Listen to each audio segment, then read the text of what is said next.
here's a little bit of reminder teaching. 1 Corinthians chapter 1, verse 5.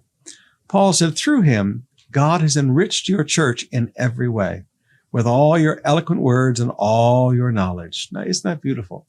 He didn't say enriched you individuals. He said, God has enriched your church. The concept of the local church is being broken down.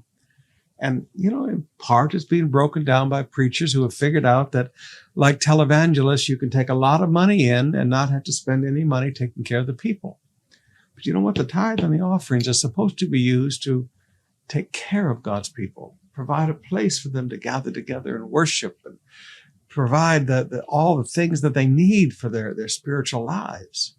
She said, please, God has enriched your church, not you as an individual, your church in every way. But then he comes down to verse 10. He said, I appeal to you. Now here's him. He said, I beg of you. He said, I appeal to you, dear brothers and sisters. He said, let's understand we're family. We're brothers and sisters. We're part of God's family. We're part of God's household. He said, I appeal to you, family. He said, by the authority of our Jesus Christ, to live in harmony with each other.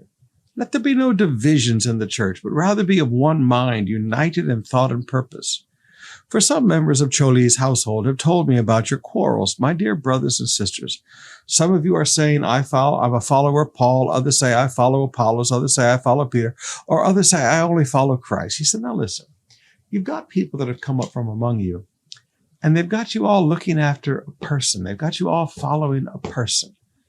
And when that has happened, he said, you're not in harmony with each other anymore.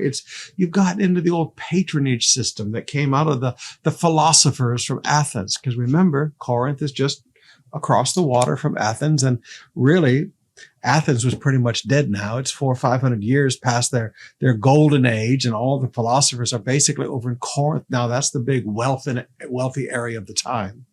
He said, you're back into this patronage system where everybody is identified with who they follow. He said, that's not how we're supposed to be. He said, well, Pastor, how are we supposed to be? Well, he says that in verse 10. He said, be of one mind, be united in thought, and be united in purpose. As a local church, we should have one mind, we should be united in thought, and united in purpose. And that's not hard to do.